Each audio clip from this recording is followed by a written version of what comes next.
So, I've wanted to do a Pokemon video for quite a while. I do a bunch of weird crap of my own, why not make a video about it? However, I kept running into a kind of consistent problem with every idea I had. Most of the interesting Pokemon ideas have kind of already been done before. Whether you're beating Pokemon Red with just a Ditto, if you're doing Pokemon Silver without taking any damage, or just beating Pokemon Emerald with a Wobbuffet. You know, I love those videos, I'm just saying they're already taken. It's very hard to do something what's new. So, I was kind of on the verge of just giving up, but then I realised an idea. Now, for those who don't know, which I'm assuming all of you at this point, because I haven't said anything, I like to draw characters. A lot of them. Some alright, some bad, some simple, and some sad. But we're getting off topic. So, since I like crossovers and challenges, I thought it'd be cool to combine the two.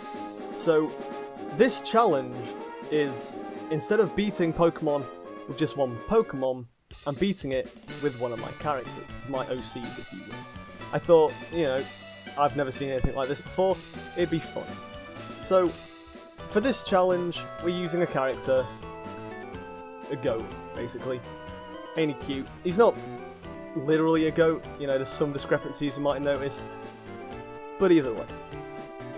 Now, the reason I chose the goat, his name's Gilly, is, well, I kind of wanted to set a somewhat of a middle example. I didn't want to choose one of the weirder characters to offset, and I didn't want to choose a simple character.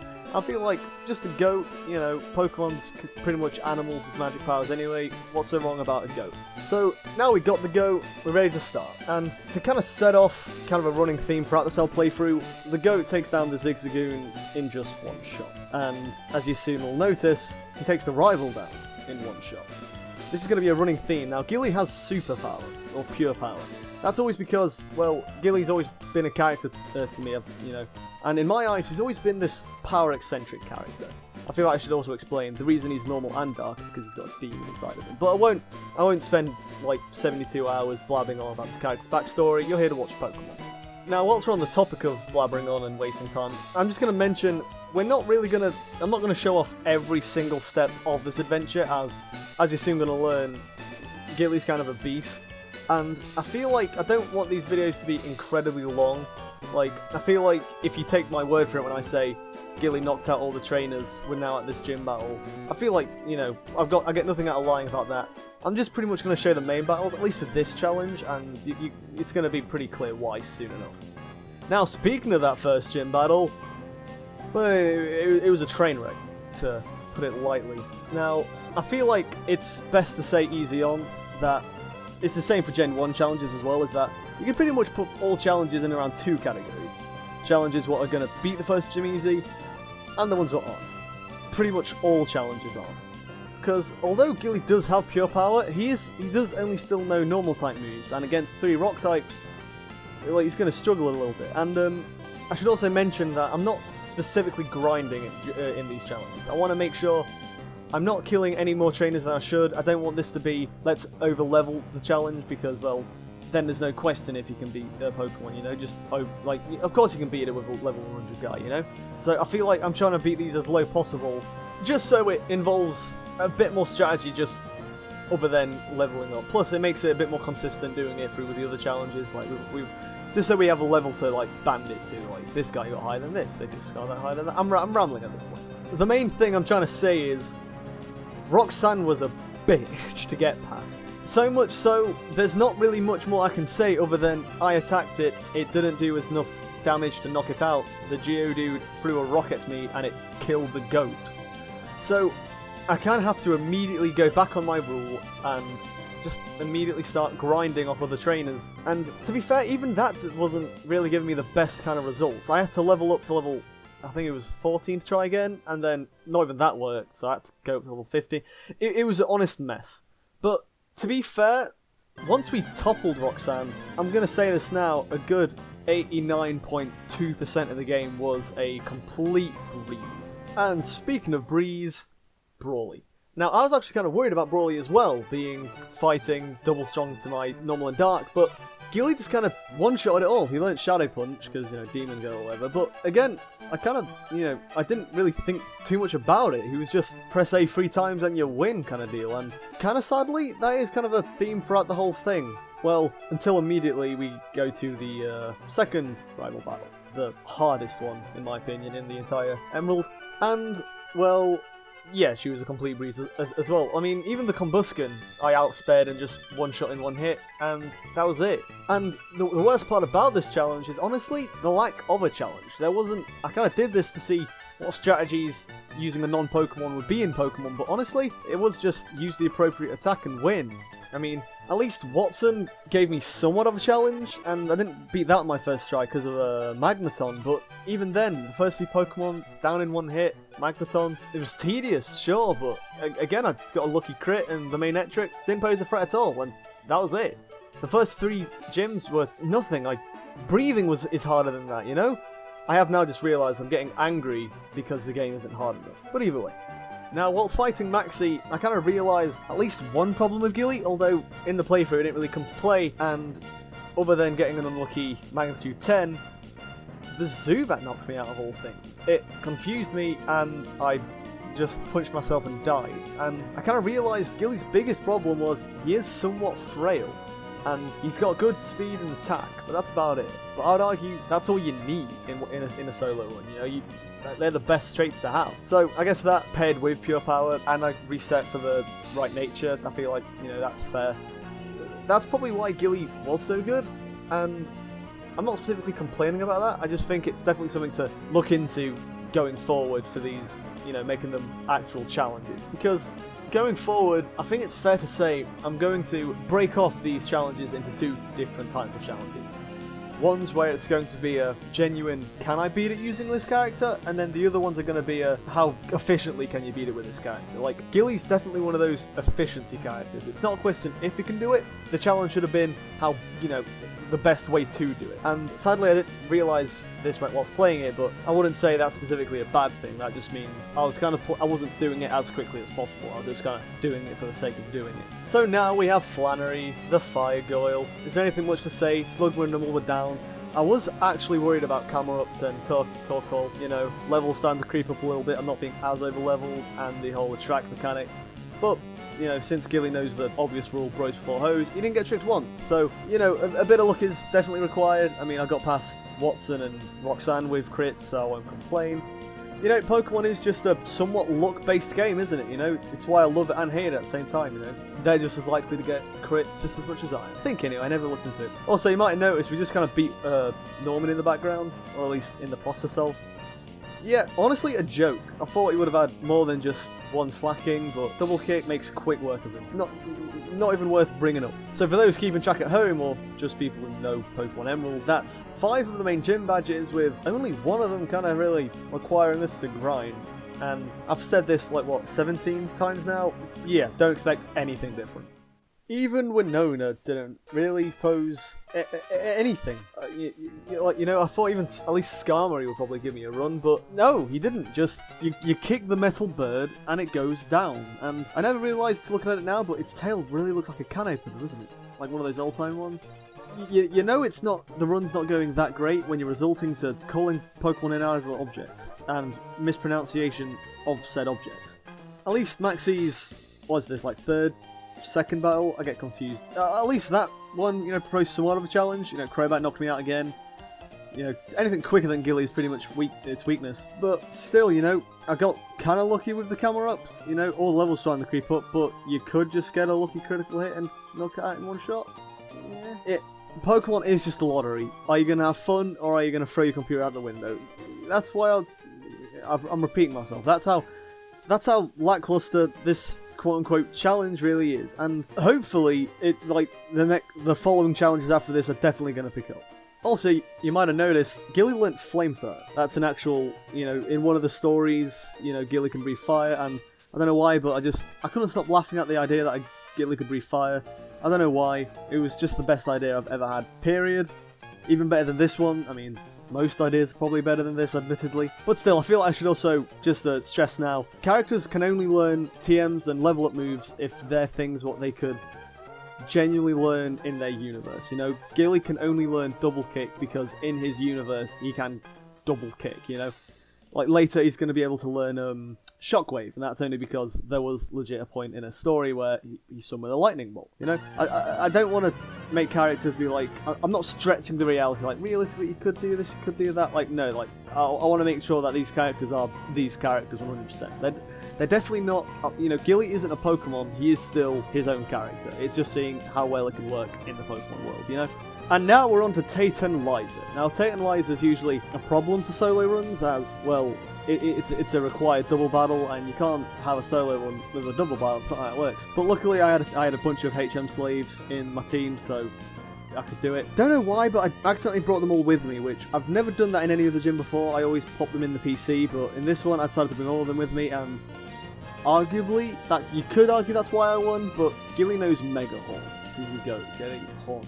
But that one-shotted pretty much everything in the team. So, and Gilly being a dark type, immune to all the psychics, yeah, the slaves absorbed a few hits. I don't feel like it would have been any different to the fact that Gilly cuts through all these Pokemons like hot knives through butter. But anyway, all the story pretty much happens. Groudon, Kyogre will pop up and Rayquaza, you know, has to pipe them down. I skipped all that because there wasn't any genuine trainer battles. It was just, you know, go to Sky Pillow, get Rayquaza to quiet them down, and go to the last gym. It was as simple as that. You know, just believe when I said nothing happened. But then Gilly found a few fish, he killed them. And the gym leader himself, what is it, Juan, the horse meme? Again, not really a problem. And I've just now realised that the 8th gym leader and the champion are both like water-based, and they even share a bunch of the same Pokemon. That's a bit weird. It's making me not excited for Pokemon for the characters weak to water, but whatever. Nothing much to say. Gilly just kind of knocked them all down like they're hotcakes. He hot knifed them. But either way, that's all gym badges acquired with just a goat. But as everyone watching this probably knows, we've still got the whole Elite Four and the champion to go through. There's not much more time to really be wasted here. We all know what the Elite Four is. Let's just head right into it and see where that gets us.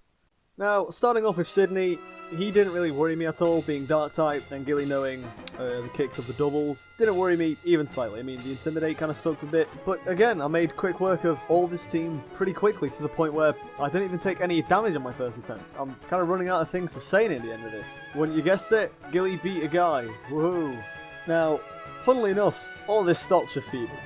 Phoebe was a genuine problem, and she definitely takes Agatha's place in this. Agatha's usually the trolly kind of Pokemon trainer. Phoebe's 100%, and it's only because of one Pokemon, her Dusclops. Now, I kept Megahorn for this specific reason, because Bugs are effective against the Ghost, and despite being a Dark type, Gilly doesn't learn any Dark moves. In hindsight, I should have kept Shadow Punch instead of Flamethrower. I actually didn't use Flamethrower like at all this run. I kind of just kept it for the joke, but even then, useless. So, Dusclops' main problem is, well, several problems is, it spams Protect, it's got Pressure as an ability, meaning I use double the PP usage, and it's just kind of a bulky kind of guy. And considering all of the Pokemon are Ghost types, and Gilly only knows 2 of the moves, being Megahorn and Flamethrower, the other 2 moves can't attack it. So my first loss is actually from a technicality in the sense of I can't attack any of the Pokemon. That's a reset. I should also take the time to just quickly mention that in these challenges, I'm going to try my best to do the whole Elite Four and Champion in one go. If you want to guess what I've been watching a lot lately. I just think it's definitely a lot more better of the show of their skills, plus I definitely agree with the idea of getting past the Elite Four because of luck doesn't really prove that you can beat it, you know. The point of this is that, you know, can Gilly really beast through Pokemon Emerald? Well, if it's just luck, then can he really beast through it? You know what I mean? So, we're going to try and get through the whole Elite Four in one. But at this point in time, that's going to be impossible, because similar to Roxanne, Phoebe's a bitch. It was one of those things where no matter how much I tried to work around it, the Dusclops kind of screwed me over. You know, in a couple of runs it would use Curse on me, which takes a buttload of HP each turn, to the point where I'll just die because, well, I didn't have enough turns to defeat a team. And I'd lose so much when retrying to start off with Sydney. Sydney started killing me pretty consistently. I don't know if that was just because of luck or unluck, but I was getting battered and bruised just by the start of the Elite Four. It got to the point where I had to try and reevaluate how I'm going to beat this. So I actually Did grind, I believe it was only like 2 levels in Victory Road. Didn't take too long. Was just kind of a bing bang bosh kind of deal. I also came to terms with the fact that realistically Megahorn just wasn't doing it. You know, the power was nice, but the accuracy was just not worth it. And I realised Gilly can learn Earthquake. So, I say I realised, I know he could. But I taught him Earthquake instead, and that definitely helped a lot more. Although, don't get mistaken, this did take forever to do. This, a good extra hour or two did get tacked onto this play session because of Phoebe. I was so enraged at how genuinely difficult it is. I'm only showing you a handful of the attempts, but there was like 72 different ways I found you could die in Pokemon Emerald. It was crazy. You know, and that was just Phoebe. Sydney started, you know, not taking any of my stuff anymore for some reason, you know? But, you know, as with all challenges, typically, I prevailed. Now, I'm not immediately proud to say this, but similar to earlier, I am going to immediately break my rules what I just kind of placed in. I saved after I defeated Phoebe, as I was so angry at the fact of it was so much chance, I guess, but I hated it. So I just saved, don't need to deal with it. Plus, like I said, this wasn't so much of a challenge run anymore, this was just a efficiency run, even though it wasn't efficient. Either way, I'm breaking my own rule, but I'm definitely going to try and not do that moving on. It was just a kind of a, this is my first time doing anything like this, and I was like, I wanted to get it done. Stop wasting my time, Phoebe. And as you might have already just noticed, I just beat the 3rd Elite Four member. I don't even remember her name, and I don't care to. She was incredibly easy, you know. I feel like that was a gift to you struggle with Sydney and Phoebe. Well, get the 3rd one free, you know, that's on us. You know, it's like you stamp coffee card, get your free coffee on the 6th one. And then Drake. Drake was not too different to any other main battles, if I'm honest. I mean, I died a few times, but it only took a couple extra attempts to kind of get to, you know. Every Pokemon kind of got taken down pretty easily, especially with critical hits and everything, but it usually ended with Salamence. The Intimidate didn't help, but it was just a matter of getting lucky, and eventually you would do it. And sadly, Gilly did kind of become a character where instead of pressing A to win, you press A and hope to get lucky. And I wasn't incredibly happy with that, but that's just how the game goes. So now with all Elite Four out of the way, all we have is, well, the champion to face. So, is it possible to beat Pokemon Emerald with a GOAT? There's no... Why am I even building up hype? Obviously, yes. I finally replaced Flamethrower with Shockwave for the Gyarados. But, other than that, I mean, what you're seeing is the winning attempt, but it wasn't my first attempt. But this was literally like the 3rd attempt. It was easy, surprisingly. Well, you know, everything was easy with Gilly. And that's why I'm happy to have definitely tried it out, but a little sad at how, I guess, easy it was. I mean, I say that, I'm going to be wishing things were back like Gilly back when I'm doing, because there's a few characters what I don't even know I'm going to beat the champion with, you know? So, I guess I should just enjoy the calm before the storm, but there's calm before the storm, and then there's like the sun blazing, melting your ice cream warm before the storm, you know? Like, this is, it's a bit too much, you know? But, you know, this was just a fun little challenge idea I tried to do, and I at least had fun doing it, you know. I'm still a bit rusty on Pokemon Emerald. I definitely played Ruby the most, but like I said, that was the type of game I would just replay pretty much endlessly. But I haven't played Ruby or Emerald in quite some time, so it was nice to just kind of grease the wheels without sounding incredibly gross. But yeah, plus I've never really done something like this. I've always had ideas of adding in non-Pokemon characters into Pokemon and seeing how easily you could beat it, and I'm glad this is definitely the start of it, and hopefully the start of something bigger, you know? Hopefully I can make a series out of this. I mean, I'm going to anyway, there's no question about it, but I'm curious to see how this will end up going. I think at this point the biggest question is who's going to be next. Probably another animal-related character, you know, keep it somewhat simple. Let's not blow a load way too early, you know, you gotta edge it in. This is becoming weird, but either way, cheers for taking time out of your lives to watch this dumb video about beating Pokemon with a GOAT. You know, I hope you had fun and all that, and, you know, the end. How fitting. Take care. Hopefully I'll see you soon.